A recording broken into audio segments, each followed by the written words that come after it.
Modi is a great man. That he loves Trump. Now, I don't know if the word love, I don't want you to take that any different. I don't want to destroy his political career, okay? And after this... They wanted to make me happy, basically. He wanted to... Modi's a very good man. Yes. He's a good guy. He knew I was not happy. And it was important to make me happy. They do trade. And we can raise tariffs on them very quickly, and it would be very bad for them. All they say you told... ये आदमी दुनिया के सबसे बड़े economy के राष्ट्रपति है और ये हर वक्त मोदी मोदी करता रहता है। इतना तो हमारे विपक्ष के लोग भी नहीं कर रहे हैं।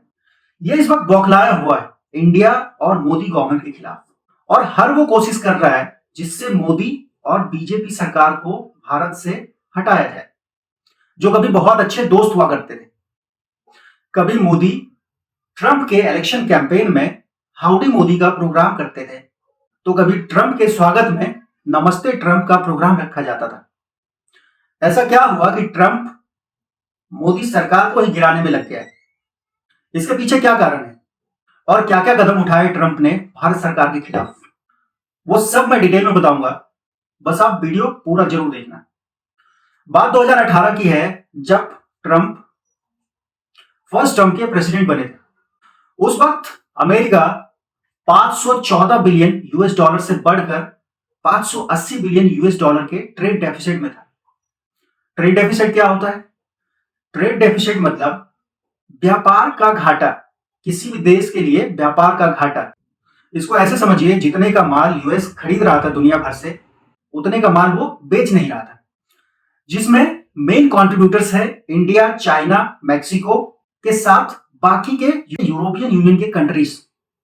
फिर ट्रंप और ट्रंप एडमिनिस्ट्रेशन ने अमेरिका में एक व्यापार नीति बनाई जिसको उन्होंने अमेरिका फर्स्ट का नाम दिया, जिसमें उन्होंने क्लियर किया कि जो भी देश जितना एक्सपोर्ट करता है उसे यूएस से उतना ही इंपोर्ट करना होगा। अब पॉलिसी बना तो दिया, पर जनवरी 2021 में ट्रंप का टर्म समाप्त हो गया और ये चीजें तब तक के लिए रुक गई। फिर जनवरी 2025 में ट्रंप का दूसरा टर्म स्टार्ट हुआ यूएस के 47th प्रेसिडेंट के रूप में, और उस वक्त यूएस का ट्रेड डेफिसिट बढ़कर 1.26 ट्रिलियन हो गया, यानी 1260 बिलियन डॉलर, जिसमें एशिया का इन्फ्लुएंस सबसे ज्यादा था, करीब 406 बिलियन यूएस डॉलर का। बात डेटा की करें तो इसके सबसे बड़े कंट्रीब्यूटर्स थे चाइना। 2024-25 में 296 billion US dollar trade deficit था। इंडिया से 46 बिलियन यूएस डॉलर का ट्रेड डेफिसिट, रशिया के साथ 3.1 बिलियन यूएस डॉलर का ट्रेड डेफिसिट। 2025-26 की बात करें तो चाइना से करीब 180 बिलियन यूएस डॉलर का ट्रेड डेफिसिट, इंडिया से 40 बिलियन यूएस डॉलर का ट्रेड डेफिसिट और रशिया से करीब 2 बिलियन यूएस डॉलर का ट्रेड डेफिसिट। और ये ट्रंप को बर्दाश्त नहीं हुआ, उसने सभी देशों पर टैरिफ लगा दिया बिना कोई बात किए। उसने सिंपल फॉर्मूला लगाया, पहले डंडा दिखाओ फिर टेबल पे बुलाओ। टैरिफ की बात करें तो कौन से कंट्री पे कितना टैरिफ लगाया है ये आप देख सकते हैं, जिसमें इंडिया पे उन्होंने 50% का टैरिफ लगाया, जो सबसे ज्यादा है। वियतनाम पे 46%, कंबोडिया पे 49%, लाओस पे 48%, मदागास्कर पे 47%, चाइना पे 34%, इराक पे 35%, सर्बिया पे 37%। इस तरह बाकी के सभी देशों पे उन्होंने टैरिफ लगा दिया।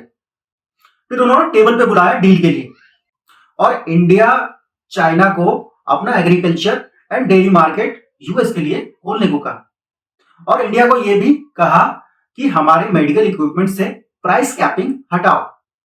चाइना ने तो सिरे से खारिज कर दिया इस डील को। उल्टा चाइना ने यूएस पे 84% का टैरिफ लगा दिया। बाद में यूएस ने चाइना पे 125% का टैरिफ लगा दिया।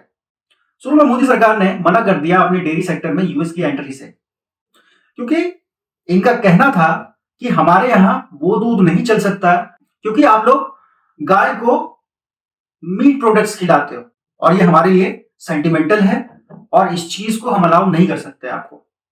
और एग्रीकल्चर सेक्टर में हमारे खुद के किसान काफी अच्छी उपज कर लेते हैं और अगर आपको एंट्री देते हैं इससे हमारे किसानों का नुकसान होगा। लेकिन मोदी जी झेल नहीं पाए एक इस तरह का जाल बिछाया यूएस ने इंडिया को कमजोर करने के लिए। इसके चारों तरफ के अलाइज, जैसे आप नेपाल ले लो, पाकिस्तान ले लो, बांग्लादेश ले लो, सबसे इंडिया पे प्रेशर बनवाया। हालांकि नेपाल को इंडिया ने तो बहुत अच्छा कंट्रोल किया, वहां से यूएस का इन्फ्लुएंस थोड़ी देर के लिए हटा दिया। बात जब पाकिस्तान की आई तो पाकिस्तान के टाइम पे भी यूएस बहुत एक्टिव था और एग्रेसिव भी। फिर भी इंडिया ने उस चीज को कंट्रोल कर लिया। फिर बात आई बांग्लादेश की। बांग्लादेश ने इंडिया को आंख दिखाया। वो बेसिकली बांग्लादेश नहीं था, वो एक्सटर्नल पावर था यूएस का, जहां से प्रेशर आया इंडिया पे कि इंडिया के 7 सिस्टर्स को अलग कर देंगे। फिर मोदी गवर्नमेंट ने इस चीज को भी बहुत खूबसूरती से हैंडल किया, जिसमें कि बांग्लादेश में भी बहुत कुछ हुआ, आपको देखने को मिला होगा। फिर इंडिया के जो नॉर्थ ईस्टर्न स्टेट है, वहां के लीडर्स को उठाया गया। फिर वो लोग अपने देश के लिए खड़ा हुए, लोगों को जगाया और वो भी मैटर क्लोज हो गया, शांत हो गया वहां पे भी सब लोग। इतना सब होने के बाद यूएस ने इंटरनल प्रेशर बनाना शुरू किया, जिसमें भारत में ही मोदी सरकार के खिलाफ अलग अलग प्रोटेस्ट होने लगे। हर वो स्टेप्स का विरोध हुआ जो या तो अच्छा होगा या बुरा होगा, लेकिन इंटरनल प्रेशर इतना ज्यादा था कि हर उस चीज का विरोध होने लग गया, लोग सड़क पे उतर जाते। याद होगा आपको जब सुप्रीम कोर्ट ने ऑर्डर में सारे स्ट्रेट डॉग को सेंटर में रखने का ऑर्डर दिया था और उसके लिए लोग सड़कों पर उतर गए थे। उसमें भारत सरकार बहुत अच्छा करने की कोशिश कर रहे थे। जैसा आपने देखा होगा छत्तीसगढ़ के जंगल और अरावली प्रोटेस्ट के बीच कुलदीप सिंह सेंगर को बेल पे बाहर निकाला गया था और जनता का ध्यान इधर कर दिया। फिर सरकार और सुप्रीम कोर्ट ने कुलदीप सिंह सेंगर को अंदर कर दिया, मतलब पब्लिक शांत। और फिर 30 जनवरी को आया एप्स्टीन फाइल, जो मोदी गवर्नमेंट के लिए अलग सी चीज थी, जहां गवर्नमेंट अपने आप को डिफेंड नहीं कर सकती थी। एप्स्टीन फाइल की बात करें तो एप्स्टीन फाइल एक अमेरिकन फाइनेंसर और convicted sex offender Jeffrey Epstein से जुड़ी कुछ दस्तावेज है, जो करीब 60 लाख पेज का है, यानी 6 मिलियन पेजेस, जिसमें travel logs, emails, images, video and documents शामिल है, जो बताते हैं कि कैसे एप्स्टीन ने दुनिया भर के ताकतवर लोगों से नेटवर्क बनाया।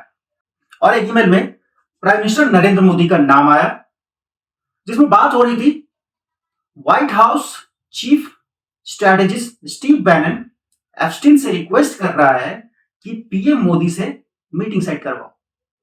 एप्स्टीन ने रिप्लाई में कहा कि मोदी इज ऑन बोर्ड।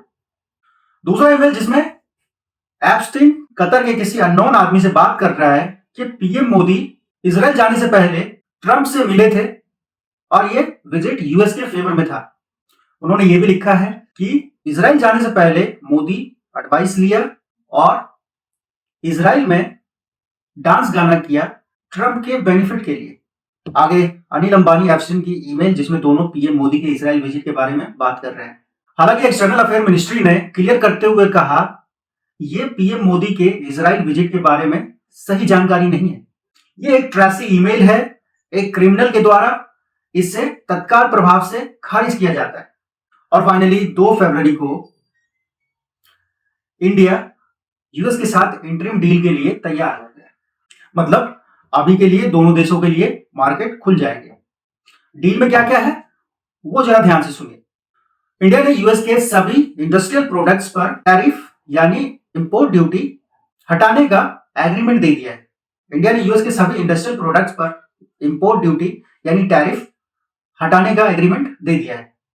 इसके साथ ही यूएस के कई एग्रीकल्चर प्रोडक्ट्स और फूड आइटम्स पर टैरिफ कम करने की मंजूरी दे दी है, जिसमें एनिमल फीड्स हो गया, जवार हो गया, dry fruits, soybean oil, wines और स्पिरिट्स और बाकी के उन सभी यूएस प्रोडक्ट्स जिन पर भारत सरकार ने नॉन टैरिफ प्राइस बैरियर लगा रखा था, यानी लिमिट प्राइस, उसको रिवाइव करने पर भी एग्रीमेंट दे दिया है।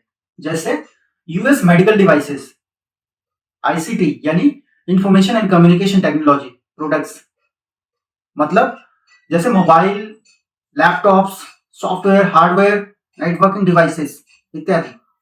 Pharmaceutical products. अब अमेरिका क्या दे रहा है इंडिया को, उसकी बात करते हैं। अमेरिका ने ज्यादातर इंडियन प्रोडक्ट्स पर 18% रेसिप्रोकल टैरिफ लगाया है, जिसमें textile, garments, leathers, footwear, plastics, rubber, organic chemicals, home decors और हैंडीक्राफ्ट्स और मशीनरी जैसे सेक्टर शामिल है। और एक चीज जो यूएस के नेशनल सिक्योरिटी टैरिफ के अंदर आता है, एयरक्राफ्ट और एयरक्राफ्ट पार्ट्स से रिलेटेड उन सभी मटेरियल्स पर टैरिफ हटा दिया जाएगा, जैसे स्टील, कॉपर, एल्यूमिनियम। और इंडिया के ऑटो पार्ट्स के लिए प्रेफरेंशियल टैरिफ कोटा मिलेगा। और सबसे बड़ी बात कि व्हाइट हाउस ऑफिशियल्स ने यह क्लियर करते हुए कहा है कि इंडिया अब रशियन ऑयल नहीं खरीदेगा, बदले में वो यूएस से तेल खरीदेगा और वेनेजुएला ऑयल खरीदेगा, जिस पर इंडिया ने अभी क्लियर कुछ नहीं बोला है। ना ही उन्होंने इस चीज का विरोध किया है, ना ही इस चीज पे सहमति दिखाई है। अब सवाल ये आता है, इंडिया यूएस ट्रेड डील के बीच क्या इंडिया रशिया का रिलेशन टूट सकता है या खराब हो सकते हैं? धन्यवाद तब तक के लिए।